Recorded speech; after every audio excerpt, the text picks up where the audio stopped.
નમસ્કાર મિત્રો, હું મુકુદ પ્રજાપતિ તેજ જનરેટમાં આપનું હાર્દિક સ્વાગત છે। આજનો વિષય હા, શું તમને વારંવાર ખાંસી રહે છે? તો આયુર્વેદ મુજબ તેના શું કારણો છે, તેની શું દવા છે અને તેનામાં કયા પ્રકારનો આહાર વિહાર લેવો જોઈએ તેના વિશે હું તમને આજે કહીશ। પરંતુ જો તમે આ ચેનલને સબસ્ક્રાઇબ ના કરી હોય તો નીચે લાલ કલરના બટન પર ક્લિક કરજો, ત્યાર પછી નોટિફિકેશન બેલ આઇકન પર ક્લિક કરજો જેથી આવનારી વિડીયો તમે સૌપ્રથમ દેખી શકો।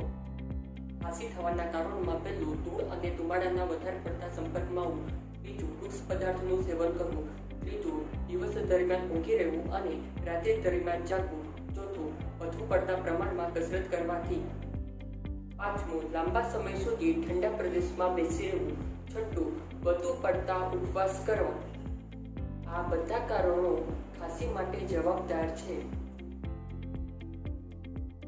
મિત્રો, ખાંસી દરમિયાન કયા કયા પ્રકારના લક્ષણો જોવા મળે છે હું તમને કહીશ।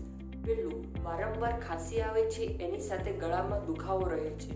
બીજું, ગળામાં કંઈક અટકી ગયું હોય તેવું લાગે છે। ત્રીજું, શબ્દ ઉચ્ચારણ કરતી વખતે પીડા થાય છે। ચોથું, અવાજમાં થોડો બદલાવ આવે છે। આ સામાન્ય લક્ષણો ખાંસીમાં જોવા મળે છે।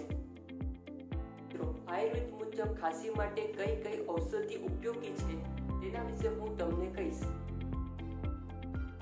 પ્રથમ, ખાંસીમાં ઉપયોગી એવા ઘૃતના યોગ તરીકે કંટકારી ઘૃત, પીપલિયાદી ઘૃત, તૃષ્ણાદી ઘૃત અને રાસનાદી ઘૃત। આ પ્રકારના ઘૃતનો ઉપયોગ તમે કરી શકશો। તેની માત્રાની વાત કરીએ તો 5 ml ભૂખ્યા પેટે ગરમ પાણી સાથે લેવાની રહેશે। અહવલેના યોગ તરીકે તમે કંટકારી અહવલે અને ચિત્રકારી અહવલેનો ઉપયોગ કરો।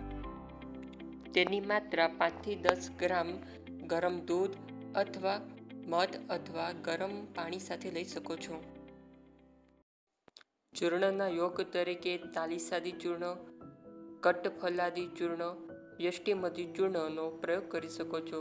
હવે ચૂર્ણની માત્રાની વાત કરીએ તો 3 થી 5 ગ્રામ મધ અથવા ઘૃત સાથે લઈ શકો છો। વટીના યોગ તરીકે તમે લવંગાદી વટી, તાલીસાદી વટી અને ત્વક વટીનો પ્રયોગ કરી શકો છો। તેની માત્રા સવારે 1 ગોળી અને સાંજે 1 ગોળી જમ્યા બાદ લેવાની રહેશે। ભલ્લાતકના યોગ તરીકે તમે ભલ્લાતક આસો અને ભલ્લાતક પરપટીનો ઉપયોગ કરી શકો છો। કયા પ્રકારનો ખોરાક લેવો જોઈએ હું તેના વિશે કહીશ। ખોરાકમાં ચોખા, ઘઉં, બાજરી, મગ, રીંગણ, લસણ, દાડમ, બકરીનું દૂધ તેમજ બકરીનું ઘી એ પથ્ય છે।